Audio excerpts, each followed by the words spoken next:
Well, good afternoon and welcome to Staff Chat, episode number 19. We're almost at 20, guys. It's hard to believe. Today, I thought it would be fun for us to spend a little bit of time talking about maybe a new hobby or a project that you have picked up during this time of having a little bit more time at home. I know some people have had a little bit more window space for that than others. And I just thought it might be neat for us to hear what's been going on in your world when you're not doing your full-time job. So who wants to go first? I can go. Thanks, Stephen. S- this is technically something I started a long time ago, but really didn't do anything about it until I had a little more time at home. Most of y'all know that with me just graduating from school, now I'm not at Campbell half of my week. So I actually do have a lot more time this year. And what I've been trying is different crock pot recipes. And so I got this really old crock pot, which I'm not even going to show you because it's kind of embarrassing, um, from actually an old friend. And I started back in August. In the fellowship newsletter, they had a sausage dip recipe from Gay Thomas, actually. I loved Gay, and so I wanted to try out her recipe. And so I tried it out, and it was pretty good. And so then I started looking up other things and started doing some soups, and I've been eating soup almost every single day of the week in November. And then most recently, this past weekend, I got to see my fiance Anna, and I knew that she liked apple cider, so I tried an apple cider recipe. And I wish you could smell this because I put it in this this old ECU mug of mine, and my apartment is just wafting with apple cider right now. So she actually didn't like my apple cider recipe. It was too tart for her, but that was okay because then I got more for me. So that's what I've been doing. Stephen, I think that's awesome. I guess I'll go next. I started at the beginning of COVID. I had wanted to learn how to make macaroons. I think I've told some of you this, but the little French cookie that's made with, anyway, it's sort of a delicate way to make it. You sort of have to be, you have to let them air dry and then bake in the right temperature, and they have to form a skin before you bake them and all that. It's about a 5-hour process. So I mastered learning how to make macaroons, and I probably made no less than 30 batches and didn't give but just a few of them away. So we enjoyed them thoroughly. Tried different flavors like lavender and blueberry and just some really odd combinations, and that was really fun. But my other project I've been working on is just decluttering. I have wanted to have the time to get into closets and bookshelves and bookcases and just declutter stuff that I have been holding on to. And so I've been in the process of doing that, and it feels really good. So that's what I've been up to. Well, in this time of COVID, I've picked up smoking. Now, stop the judgment, stop the judgment. Not that kind of smoking. I bought a Traeger pellet grill, and I've been doing chicken and pork. My favorite, I think, so far is chicken wings. Man, I can do a really mean smoked chicken wing. It's a lot of fun. The advantage to the Traeger grill is that it's actually Wi-Fi, and I just put the probe in the meat, and it tells me when it's ready. It's pretty dummy proof, and I want to pay attention to a lot of other things that's going on at the same time, so I don't have to baby it. I just sort of turn it on, leave it alone, and it tells me what to do next. And so I've really enjoyed it. The family's enjoyed it. I've had the opportunity to share a few things with folks, and I'm learning. So if you've got any good recipes for a smoker, I'd love for you to share them with me. I'll go next. So about, I don't know, 20 years ago, my siblings were cleaning out my mom's house, and they brought a whole U-Haul of stuff down to me. And I have had this buffet sitting in my garage for 20 years. And then last year we moved to Burgaw, and it moved to my Burgaw garage where it sat just all cobwebby and old and needing some tender loving care. And so finally, after 20 years, I started working on cleaning it up, and it just makes me so happy every time I pass it, because it sat in the basement of my mom's house. I remember it from when I was real little. And I hated going down in the basement. It was really scary down there. And I had to run past this buffet to get to the stairs and get up there before, you know, the boogeyman would get me on my way up. And so there's just something, I love having it in my house now. And I've got 2 rockers on my front porch that Wes and I salvaged, and we cleaned them up. And now we finally have some rockers to sit in. So that's been my projects over COVID. That, and for some reason cooking Brussels sprouts, which I really don't understand, but I'm really loving. So it's been good. I guess I can go. I tend to keep myself really busy in general with all the different things I get into. But between projects and between all sorts of other things, I've tried to find some extra time to get back into music. And I give John Kimbrough some of the credit for it. And I have thanked him over the last handful of months for kind of pushing me towards it. But I've actually played guitar, little known fact, since I was 13. And I've given it a lot of time when I was in high school and college and stuff. But whenever I got married and divinity school and all that stuff, I didn't spend as much time with guitar anymore. But then coming to Wilmington and then getting into this COVID phase, I've brought my guitars out about every day. So I actually keep them mounted, just like John's are mounted to the wall in his office. I mounted 2 of my guitars to the wall in my office room study thing, and I take the suckers out just about every day and play something. I'm not going to play you a song or anything, but I want to show you as a visual that it actually does exist. And I do play about every day. I try to play something just to remind myself that, like, I kind of view it as a God thing, because I remember praying when I was a little kid. I was like, God, I'm gonna use this for you somehow, and I do think it's a God thing. So I have been trying to spend more time with guitar, music in general, just music in general, not even just guitar, but music in general. And then also, I mean, I'd show you, but it's not together, but we spent a lot of time on our kitchen. When we bought this house, it was not finished. And we kind of did that on purpose so that we could, 1, buy a cheaper house, but 2, kind of make it our own. And so over the COVID period, we've remodeled our whole kitchen and gone that direction with things, and we've kind of tried to add things here or there. We added some floating shelves this past weekend to the kitchen, so been kind of busy with that stuff too, kind of getting our hands into construction, as well as trying to keep old hobbies and habits fresh. Well, Tina and I have been doing a lot of walking and bike riding. We do that, have done that as long as I can remember, and so with the grandchildren here, we've been taking them with us. But a couple of older hobbies that we have revisited has been, one, playing tennis. I played on the high school tennis team and played a lot earlier years, but kind of got out of it. But both kids like to play tennis, and so we've played tennis a number of times with them. And the other thing is fishing. I grew up fishing with my grandfather and loved that, but again, just got busy with life and didn't do a lot of fishing over the last several years. But they just love it so much. We've done freshwater fishing, and lately we've been doing a lot of surf fishing.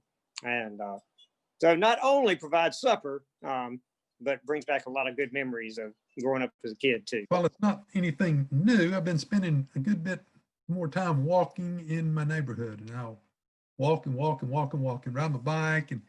And Lisa and the kids said, you cannot be riding that bicycle all over town without a helmet. So I did go buy me a helmet. So started wearing my little helmet when I do my bike riding. But the walking gives me time to kind of clear my head. You're away from people, you're outdoors, wandering around.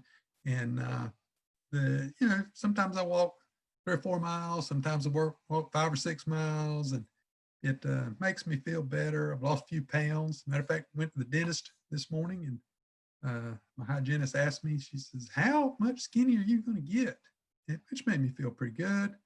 And when I put my pants on and you got to pull the belt a little tighter, that makes me feel pretty good. But now my deal is I've got to maintain the weight, which means I have to push back from the table a little more often, and got to go get all my pants hemmed. If I get all my pants taken up, that'll keep me within the certain waistline, I think. So really enjoyed being outside walking around. And last week I saw these ibis in front yard, not far from my house. First time I'd seen those, as many times as I've walked the same route. And then 2 or 3 days later, I noticed on Facebook, one of the members of our church that lives in our neighborhood posted a picture of these ibis on someone's front yard. And I said, hey, I saw those just before you did the other morning. We were out wandering around. So pretty neat. Gives me a chance to reflect upon the beauty of God's creation and the way that God comes to us in surprising and beautiful ways, even in the midst of turbulent times. I'd say a lot of my extra time has been with homeschooling, which whoever thought that I'd be being a part of that. But for fun, we have spent a lot more time in our backyard. When we moved into our house, it had not been lived in a couple years, and so it had gotten really overgrown. And we're right on Hewlett's Creek, but it had gotten pretty grown up back there. And so I really can't take any credit whatsoever for the clearing, but Andy has cleared and cleared and cleared and cleared. And now we have this awesome backyard that we have really enjoyed, especially this summer. Playing tetherball. Our girls are now tetherball masters and slacklining in our backyard and swinging, and just lots of fun outside stuff. We walk a lot too. But the other thing is we were sort of forced into it because I don't like cooking at all. But this whole staying home all the time thing has really like pushed me further into, okay, let's cook more and cook healthy things. And so trying to get all of my crew to eat 5 fruits and veggies every day. So it's like a big challenge around our house to strive for 5. And anyway, everyone's doing good. They're eating lots and lots of fruits and veggies. So I'll put that on the COVID win list. I've got 2 sons, one that's 37, one that's 33. So it's been a long time since they were 2 years old. One of my sons had a little boy, and his name is River. And so I have been spending a lot of time with this little 2-year-old, and I've spent a lot of years with teenagers, but there's a big difference between teenagers and 2 years olds. And this little guy, this summer, actually in July, I guess, I had a 2-week vacation, and River came to stay with his granddaddy for 2 weeks. And Connie was out doing stuff, but I had him from morning, talking 6:30 in the morning, until laying down with him and refusing to go to sleep because he wanted to read one more book till 8:30 or 9 o'clock every night. And I usually would fall asleep way before he did as we laid down together. But this little boy, it's been so fun to be a little 2-year-old this summer, especially. It's unbelievable how much energy those little guys have, and probably girls do. I got a 2-year-old granddaughter too, and she's got tons of energy. But I spend a lot more time with this little boy, but he likes simple pleasures. We can fill up a little bucket, go down to the end of the pier, and we can throw rocks in the creek. We could do it for 2 hours. We could do it for 3 hours if I had enough rocks. So we would just throw rocks in the creek. And then we would go, and he likes to build blocks. He likes to knock down my towers. And I would ask him, are you going to knock down my tower? And he would grin and know what was coming. So I really enjoyed playing with my little 2-year-old. And so that's something I've never done before, really. And it's a new hobby of mine, and it's a fun hobby. I'll go next. If you know me, you know I have a lot of hobbies. I'm a hobbyist. I keep a lot of hobbies going. So I haven't really started anything new during COVID because I do not have capacity to start anything new, not just because of COVID, but because I keep a lot of hobbies. But what I have done is I've been able to get better at some of those hobbies. So whether it's fishing or cycling, or even though it's kind of my job right now, producing music, I feel like I've been able to kind of take it to the next level, so to speak, particularly in music production. That's something I've always kind of done on the side and done just kind of for fun. And now I get to do it for First Baptist, which has been great. One of the awesome advantages of Gavin getting into music is that he bought that amazing American Standard Telecaster you just saw. Show that thing again. Hold that puppy up. Look at that. Which we have definitely used recording because I love playing that guitar. So thank you, Gavin, for getting into music during COVID. That has been inspirational to me. And as far as projects go, we have done a lot around our house during COVID. In fact, probably too much. At the beginning of all this, we painted the entire exterior of our house and replaced a bunch of boards, and that took a lot of time. And then over the last few months, we've completely redone our guest room. We have a really small house, and it basically was just, the guest room was a queen bed and a desk, and it was just really unfunctional. So we kind of redid it and put a smaller bed in there, put a stand-up desk, put a dedicated art desk because my wife is really into painting. And yeah, it's much more functional now. So that's kind of a little bit of what we got going on. John, I always admire how many hobbies you've got going on. You're always learning something new or taking your hobby to the next level. I remember you're a big climber too. So I remember not too long ago, you took some time and went and furthered your climbing skills by taking some certification classes. I was real impressed with that. So Don, I can think of nothing more fun than to have you as a granddad. River is pretty excited. I'm sure he is pretty excited about that, even if he doesn't know he needs to be yet. So My favorite part is when Connie sits in my chair that I normally sits in, and River goes up to Connie and says, "Get out of Granddaddy's chair. You're not supposed to be in his chair." He makes Connie get out of my chair. So that's my favorite part of the day. does River call you granddaddy? Is that what he calls you? He does, especially when I lock him in his room at nap time and he's screaming and says, "Granddaddy, Granddaddy, Oh, how could you?" And then after he falls asleep after about 5 or 10 minutes of crying, and then I go open the door and he's laying right by the door. I have to push the door open and push him to the side because he's fall asleep right on laying up against the door. So anyway, oh, Don. that's that tough love I'm known for. That's right. That's right. All right, friends. Well, this was great. Jane, I'm so impressed with your pieces that you've redone. And that's Becca, I'm so cool that you're learning to cook, or not learning to cook, but enjoying cooking a little bit more. So, all right, guys. Well, tell everybody bye, and we'll see you next time for the next Stuff Chat. It'll be episode 20. I don't know what the topic will be, but it'll be fun. Bye, everybody.